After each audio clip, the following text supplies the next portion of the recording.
So I'll start by the login screen here. You can see the URL is app.checklick.com.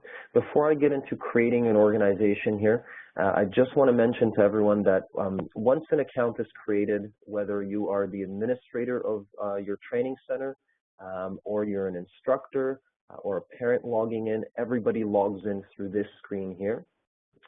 So the very first thing you'll want to do is, as I mentioned, you go to this URL, app.checklick.com. You'll want to click on Make New Organization. It's a very quick, super easy process.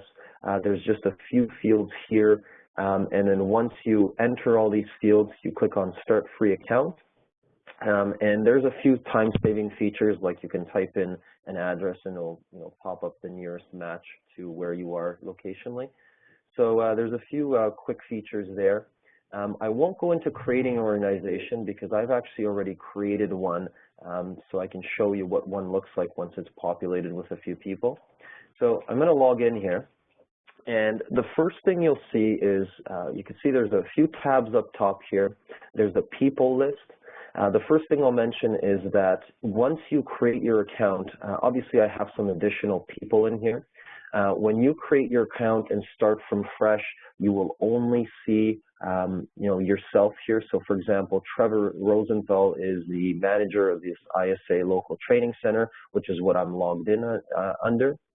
And the first thing you'll see is that for this particular sailing center, I have already subscribed or licensed the small boat sailing scheme here, because you can see there's a little clipboard which I'll show you how you can perform the evaluations on that.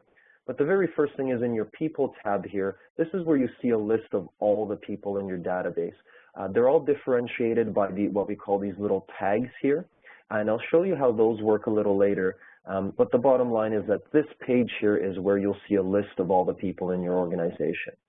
So as I mentioned, this organization already is licensed to the small boat sailing scheme. But the first thing you'll want to do when you log in is you'll want to click on this license checklist. And you'll see over here there's a bunch of checklists that won't pertain to you. So you want to filter those down, and I'll filter by Irish here because it's Irish Sailing Association.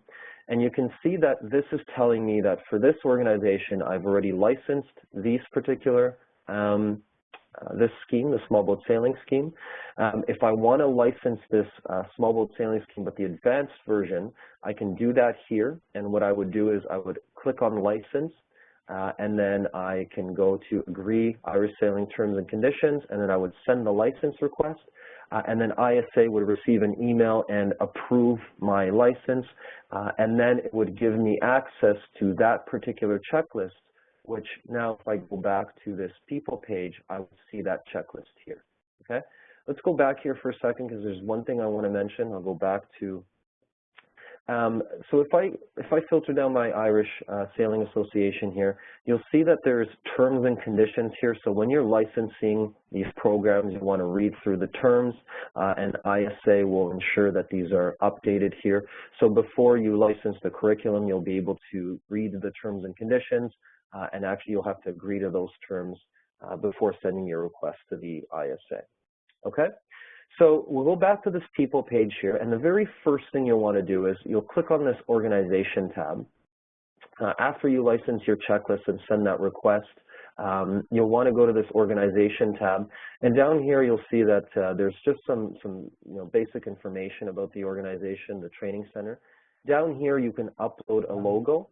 And this is fairly important because a lot of the PDF materials that you're going to be sending out later, which is the actual evaluations and the checklist for the small boat sailing schemes, they'll include the little logo that you put on here. So, you want to brand your training center the right way, and you want that to look nice when you're sending it over to the sailors or the parents. Okay, so I can do that here, update the logo and so on. Then what we'll want to do is when we go back to this people tab, we're going to want to add people to our database. There's three ways to do that in Checklick. You can see there's this little plus icon here.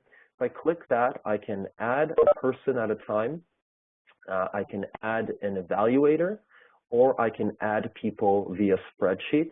And the other one is this storefront feature, which is basically something that allows you to create a registration and payment page. But I won't go through that now. I'll go through the add person and add multiple people here. The add evaluator part, where it differentiates from these others, is that when you add an evaluator and you create their account, when they log in, they're obviously, as it suggests, they're an evaluator, so they can actually perform evaluations based on the schemes that you license from the ISA and your organization. So it's a really simple process. I will go to add one person. You can see that there's 4 mandatory fields. Now, this is really important because these 4 fields are mandatory because, you know, if once you have a database of tens of thousands of people, we want to ensure that each individual person is uniquely identified in their account. So really, this is the sole purpose of these fields, is that it gives us enough information to differentiate each individual account. Anything thereafter, if I click on next here, you can see that I can enter the address, phone number, and so on, and then this part here actually creates the account.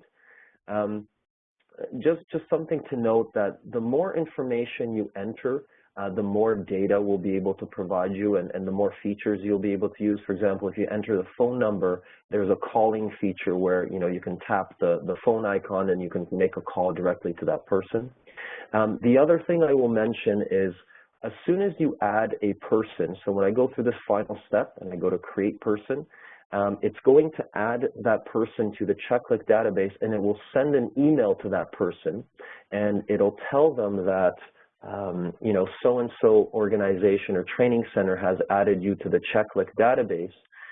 If you don't want to be listed in that database, click here and basically remove yourself. So they have the capacity to basically de-affiliate themselves if they feel that, you know, they don't want that information shared, okay? So once we add people, you can see that they will be added to the database just like we see them here. What I will do is I will actually go through a process of now adding people via spreadsheet, because I think this is going to be a very common thing. So if I go to add people via spreadsheet, you can see it's going to bring up a menu here, so I can choose my file to upload. The easiest thing to do is actually just download the spreadsheet with columns. I have one prepared already, which I'll show you.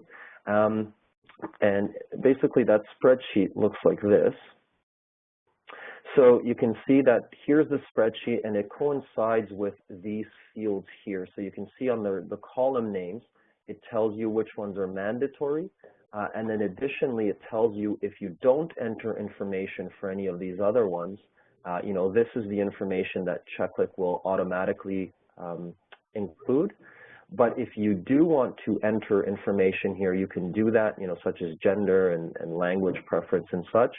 But if you don't, and you just enter these 4 values here, which we need to set up an account, Checklick will assign some of these values. So if I go back to the spreadsheet here, you can see that I have 4 people that I'm going to import. I chose these 4 fields, which are the first 4, which are mandatory, and then I also added the gender field here. But again, you don't have to do that. You only have to do the first 4. I'll go back to Checklick here, and I will choose that file and go into desktop, import template. I'll open that up. I'll import it. And then you can see that right away Checklick tells me, okay, there is no matching accounts. And I should also mention that if there is matching accounts, Checklick will prompt you and say, hey, we found a matching account here. You might want to have a look at whether this is the same account, and then you can actually skip that if you need to. But in this particular case, it's not finding any matching accounts, so we're just going to go to add people. And here we go. So went through the process of adding people. So now if we go back to the people page, we can see that the people that we imported there right away, they show up here in our database, okay? So that's the quickest way to import people. The other thing I should also mention, and I mentioned it previously, is that when you do import the people via this mass import functionality, similarly to just like adding them one by one, they will receive an email, exactly as I mentioned previously, where it'll state that, in this case, local sailing center has added you to the Checklick database. If you'd like to de-affiliate yourself with that training center so that they can't view your information, they can click on the link and basically revoke privileges to have their profile viewed, okay? So once we have people in our organization, we're going to want to evaluate them. So in this particular case, I'm looking at the small boat sailing scheme. Sorry, guys, if I can ask everyone to mute their microphones again, we're getting some feedback here. Okay, so I'll continue on here. So moving on to the evaluations, if I go into, for example, I want to evaluate, let's say Ivan Collins here. So if I click on a small boat sailing, you can see that it's going to bring up a checklist here. So you can see that previously they already have some criteria, some evaluation criteria. This little history icon will tell you exactly the date and who previously, marked off that skill. If there's anything where, you enter comments, it's the same thing. All those comments will be saved under this little history icon, and you can go back at any time and view all of those comments. You can see for this particular level, so for Ivan, for the Taste of Sailing here, you can see that this level has been marked as achieved because you can see I can download a little credential for it. But let's just take it off of achieve, and I'm going to go in progress, and up here you can see it's going to tell me save this level. So I'm going to save the level. You'll see that the little download credential icon here, if I go into the download checklist icon, I'll show you what a PDF checklist version of that looks like. So you can see here, it's pretty cool. So it's just a little PDF that has everything marked off here, everything that I've ticked off as an evaluator. I mentioned previously that you want to input your little logo. So you can see over here, it has your little logo branding theme, and it tells you this is the ISA Local Sailing Center. So what's really neat about these little PDF reports is that you can see they're nicely branded, and you can send all those out to all of your sailors or the parents, whoever is actually affiliated with that account. So you can see I showed you that. If I mark the level as achieved, for example, I can also then print out a credential. So I'm going to go to download credential here, and the credential over here, you can see that it prints a nice little certificate. This is something that the ISA, could basically change at any time, and perhaps could, include some new graphics. But just wanted to show you what that looks like. If I go back now, one of the other things that is very critical for you guys is this logbook feature. So, for example, for Ivan Collins, if I now log out, or if I go to people, and I'll go back to Ivan Collins, what I'm going to do is I'm going to log in now as Ivan, because I want to show you what it looks like to fill out the logbook as an individual. So I'm going to log out here, and I will log in as Ivan. Okay, so now that I've logged in as Ivan, I can see here that right away this little logbook thing pops up. So what I can do is, if I can click on logbook as Ivan, you can see that I have a previous entry here, and it's going to tell me that for the small boat sailing, I have a previous entry.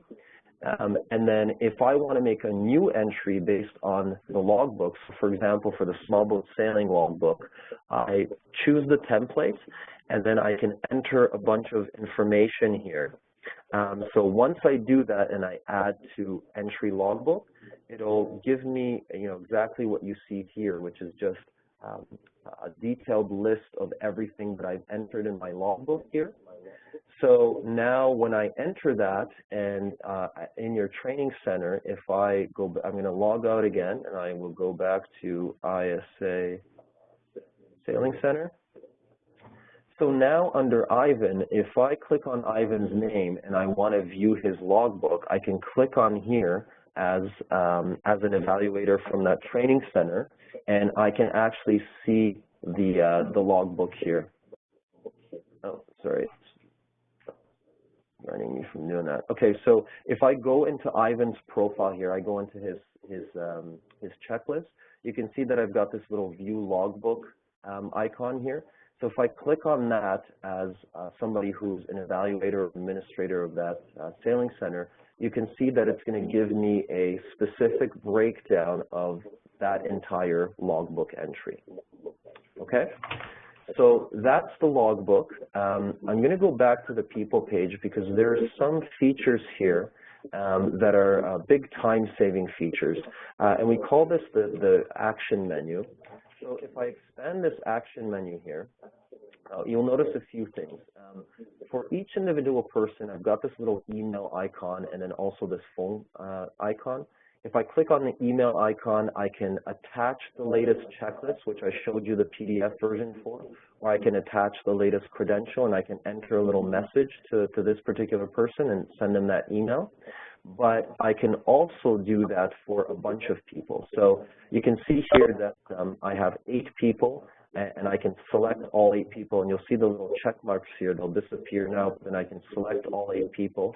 And when I do that, I can use these mass actions here, and basically, let's say I want to send an email to all 8 people. You can see it's telling me here, and separate email will be sent to each person.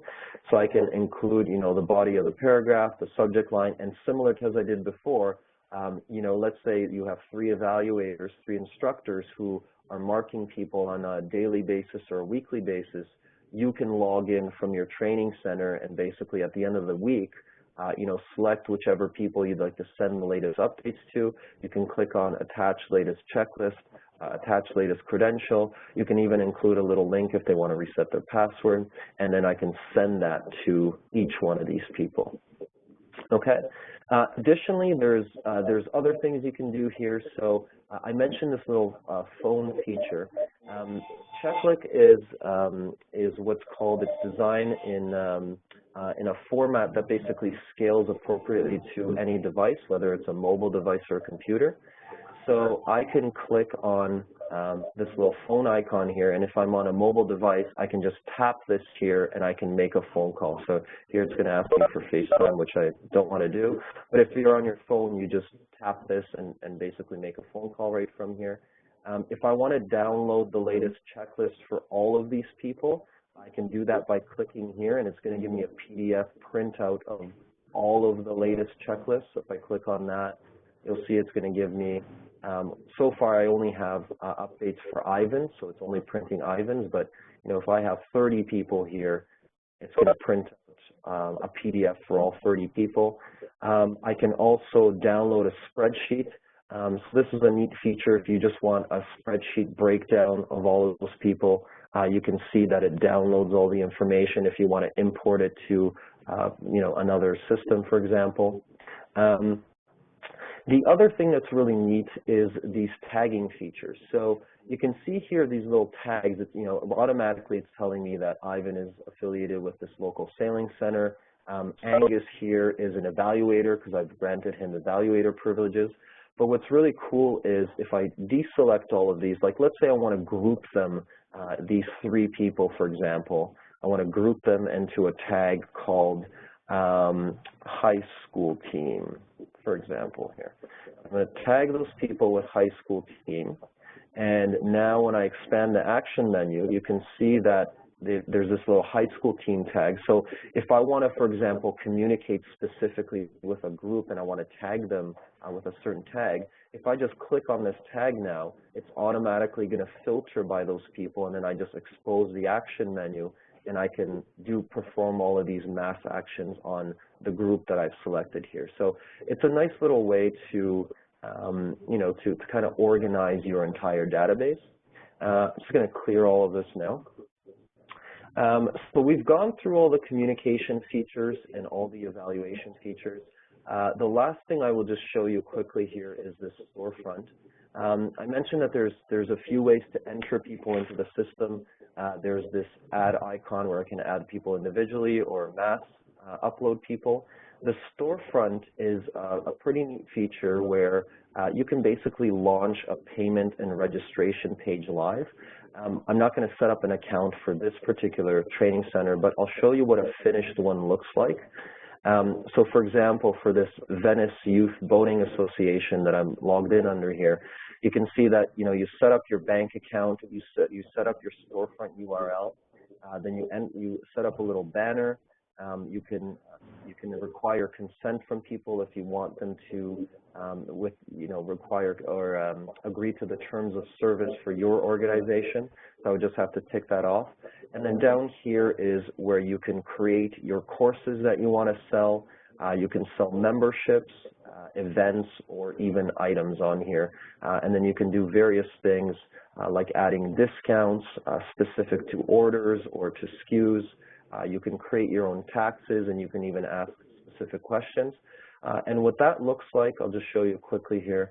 I'm going to preview it. So this is what it looks like live, basically, for your customers. If you do decide to use that, so, they just like you would be adding people, they would do the same thing here. The only difference is they would use their credit card and obviously pay through here. Then also, if there's anybody that's interested in accounting features, there's some really detailed information. So if I click on orders here, for example, you can see that it's going to break down all the orders. I can search for them here. I can see all the details of when the purchase order was made, any applicable fees. You can download a receipt for that as well, which I'll show you. That's what it looks like.